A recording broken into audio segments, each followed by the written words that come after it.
ayaaba la soo dalbaday $500 maxaa ka dhigay waxaan ka dhigay bahalkii muxuu ahaa waxa la yiraahdaa qofku markuu isagu hamuun fara badan leeyahay oo wax badan inuu qabto uu doonayo xama celiya awoodiisa oo dhan uu isticmaalaya maanta waxa laga yaabaa qof kula jooga xabad koolgeeda inaad ka iibin kari laadiin xabad koolgeeda waa $8 Soma waxay qabataa laakiin loogi Soma haba sharci karaysaan ana $500 Mareykan laga soo diro check baan ka dhigay check weyn lacag waan sawiray waxa kaloo sawiray ninkii isi qaaday way Mareykan ma jirta kaargo toos u duulada oo wadankii taga sida Kenya iyo dal Muqdisho iyo meelaha soo kale waxaan isku dayay isbuuc bay ku qaadato qof alaabtan ii qaaday inaan helo laakiin go'aankaygu waxa uu soo helay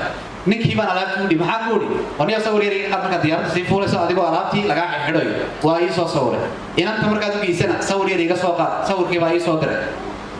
lacagtiina account intaan tagay baan lacagtii sawir ka soo qaatay la igu soo diray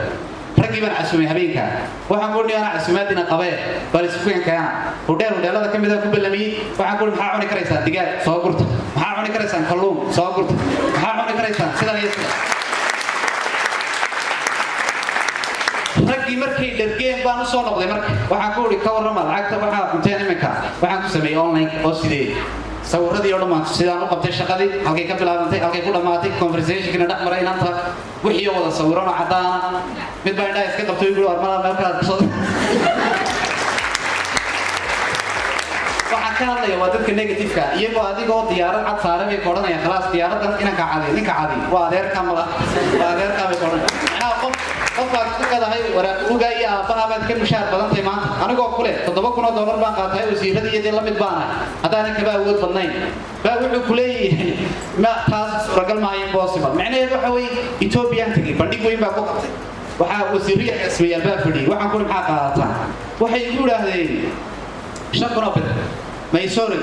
$500 معناها $25 bir bay igu yiraahdeen tiibaan garan waa la iibadalay $500 bidaaf buu idaga sameeyay waa away Abdi Xaliim baa iyo markay ila fadhiyay oo ahaa assistant manager $1,300 oo check u qaatay markay Soomaaliya check baa idinka sareeyay iskaga dareeraan kule meesha waxay yiraahdeen 30 sano dawlad baan daba taagnaynay sidee ku dhacday in euro 20 jiri inuu $2,000 lacag dhulub bishii faa'iido anaguna $500 iyo waqtigeedii la tagay tuugnimo noo dheer waxyaabo kala duwan oo noloshayda ku maqanayo iyo sida loo shaqaysanay halkiiba iyaga sameeyay lacag shaqadii ka bilaabeen marka forever shaki uma baahna cabsina uma baahna dhiiranaan iyo geesinimo iyo wixii aad aragto runta ka sheegto intaas oo baahan inta aad sheegi kar weydo waa lagu sheegayaa ugu dad baa jooga ku sheegaya xaqiiqdii oo iyagu sheeganaya ummadda oo la isbedel sameey maanta waxaan ku faraxsanahay rag halkan tuban oo dhan inay manager ku soo baxeen laakiin sababteedii alaha maalin baan si loo taagnaa rag ila yaabna online baanta markaan ku wada Cabdi Kariim jaamacad buu dhigtaa macallimiinta soo kan mushaar badii 3,000 ilaa 2,000 buu dhaxeeya waxa laga yaabaa gaarigii koobaad $14,000 jaamacada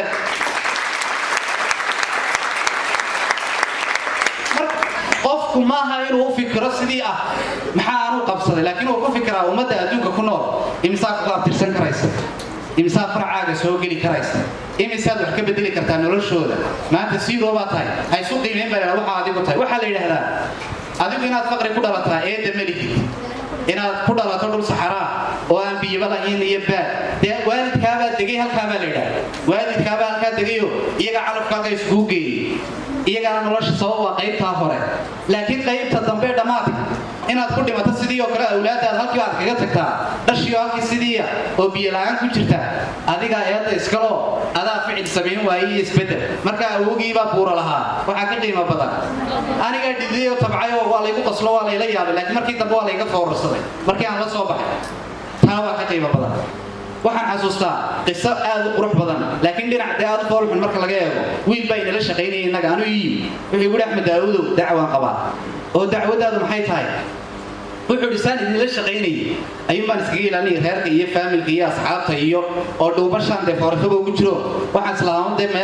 meel yaro qarsoon baa timid oo de malaha suuq madoowe cidaba iskaga sheegino waa lagu qabsan doonaa ama lagu waxaan arkay buu hooyo loo hambaliyay assistant supervisor ka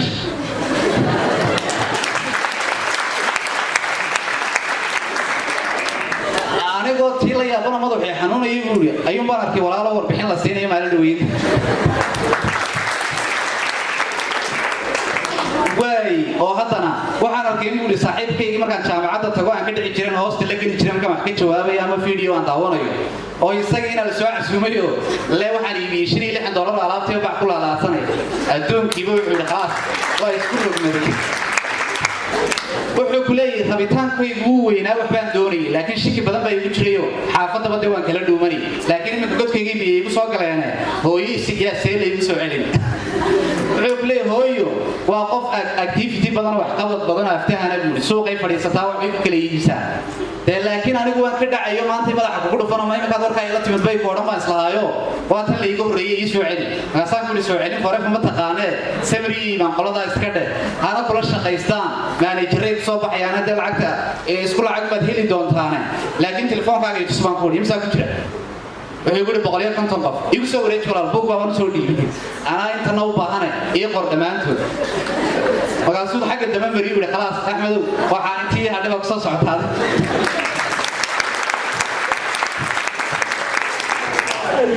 taas waxay ku cadaynaysaa inay tahay xaqiiqo dhab oo dhacaysa waayo aniga ballan idin la gelaya maanta aniga idin hor taagan waxaan ballan idin kula gelayaa ganacsigeena anigoo $7,000 bishii faa'iida baa waxaan ku qanciyaa qof kastoo sargaala meesha doonaba haysta adduun wadankeena inuu shaqadan igala shaqaysan karo waayo mushaarka ka xoreynaya sidoo kale free ka dhigaya qofkii waxaan doonayaa noloshiisa oo dhan bedelo maadaama aan 7,000 qof ku qancin karayo inuu isna isbedel samayn karo noloshayda uu arkayo qof wixii iska bedelay $100,000 baan u socdaa maalinta 100 ka soo helo 10 qof ee guriga kula jooga 8 qof bay la shaqayn doonaan aniga adigu iska 8 qof bay la shaqaynayeen waxaad taastii qof inaad beer darayso oo adigii fursadaba ilaahay albaabka ku soo geli waxa la yiraahdaa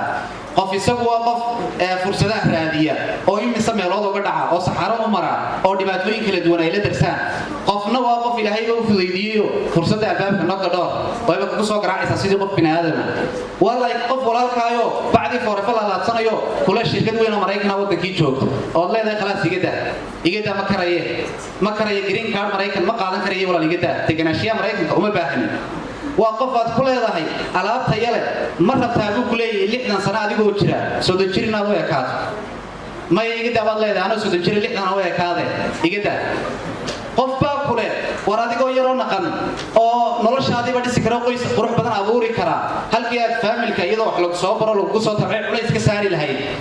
maanta adigu iyagana xoree adiguna naftaada xoree qoys qurux badan maalintii aan anigu qoyska asaasay lacag $1,000 oo